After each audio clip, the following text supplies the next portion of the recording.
If I could give my 14-year-old self one piece of advice, it would be this.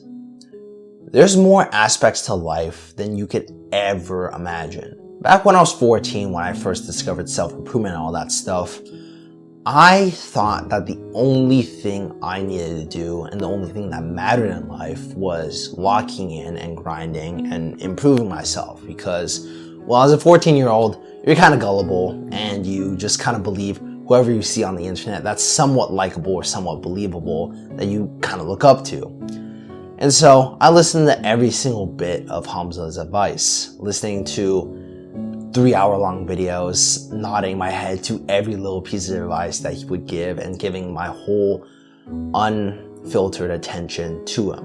And as I grinded, as I put in more work, as I saw some progress coming out of it, but by a year in, I felt lost. I felt completely confused on what was the point of me putting in this work if it made me feel like this. I felt that all the work that I put in the last year was for absolutely nothing. It felt as if I made no progress. I might have looked a little better on the outside, but on the very inside, I had no growth whatsoever. I was still the same person at the very core, and that struck me. And the little piece of advice that I gave in the very beginning was what I think could have changed that outcome and could have made those thoughts a little different. Because 14-year-old me didn't understand that grinding wasn't the only thing that's a part of life. Yes, we have to put in work and we have to do the things that when we don't feel like it a lot of the times, that's a very important part of life. Because with no work, you're getting really nowhere and you're going to be achieving nothing. But to make that work a little bit more bearable or to just be better at that work, you have to go out and live. You can be dead, but still alive on the outside. And what I mean by that is that you're not truly living life and you're not really doing things and you're just going through the motions every single day as if you're dead, like a zombie. And that was what I thought my 14-year-old self was really doing. He was just going through the motions day after day after day, thinking that being consistent and doing these things are the only thing that mattered. Going through these motions every single day with little passion and just the idea that this was needed and this will lead to something greater. But at the end of the day, with all this quote-unquote success on the outside, where people can see that you've worked hard for things such as your physique that is immediately visible, maybe like materialistic things that's immediately visible, those things get you essentially nowhere. I'm not gonna lie that they're important things and things that you should strive for to a degree, right? Although you shouldn't strive for them to an extreme degree. If that's your passion, that's perfectly fine. But in my opinion, I'm not going to be chasing a physique as if it's the only thing that matters in my life. And I know being too materialistic is not a good thing. But in life, you gotta learn to enjoy something sometimes. And the thing that made me really come up with the idea of this video was today when I went out for a run with 2 other friends. We just went around the block, around the school, running 5K in around like 40 minutes. And it was pretty bad for me. I haven't done any serious cardio in a while and I was completely gassed out within like the first 2 kilometers.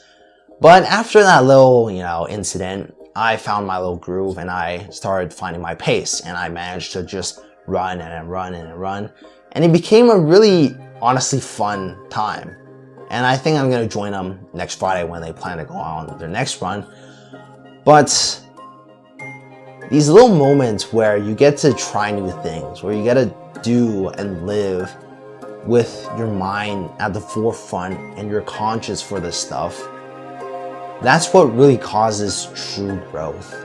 For the longest time, I thought that growth just meant becoming a better version of you.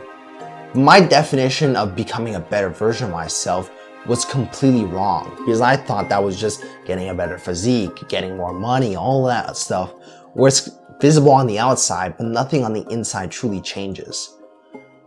And if your soul, your spirit is dead, crushed, and completely unvitalized,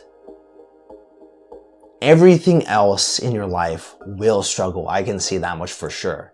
But I'm sure this advice to a lot of you watching isn't completely special, because I'm sure a lot of other people on this platform have said, oh, you gotta live your life and do all that stuff, right? You gotta go out, try new things, live, experience, and that's when you find true growth, right? That's kind of the thing that I'm trying to say in this video. I'm not gonna say that my idea is completely new, right? I'm gonna admit that this is probably kind of repetitive, although the last one I said I didn't want to be repetitive, but I just felt kind of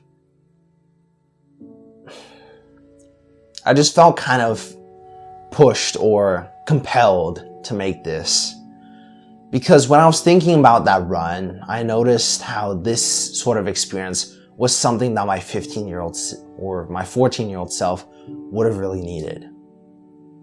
Because that was the same kid that thought having no friends was a good thing. That, you know, because I was alone, I was grinding, I was better than everyone else. I developed an ego. I was watching movies on my own. That's probably the saddest thing I could really think about my 14-year-old self. And if you seem to be in a situation like that, where you think putting in the work is the only thing that matters, you gotta change that perspective a little bit. Because think about it like this, right?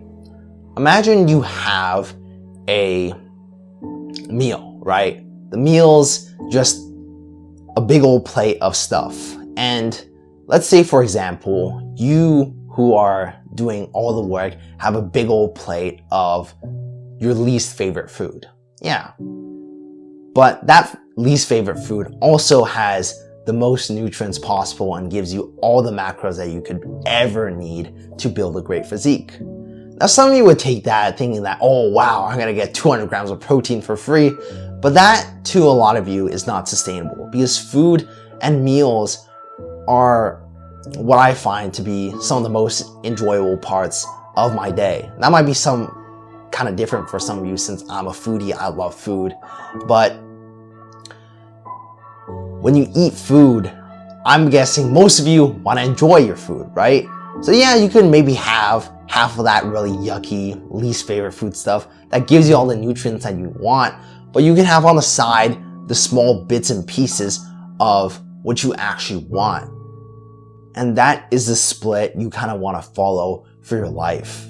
The plate that I had was essentially the split that you should have for your life. You shouldn't go 100% into grinding and have a big old plate of disgusting food that you wouldn't want to eat every single day. But you shouldn't make it so that your entire plate's filled with things that you want to eat every day, because, well, you know, dopamine's gonna get fried, and that good food, let's just say the good food isn't the greatest for you. It still has nutritional value, but still not as great as the crazy macro disgusting food, right?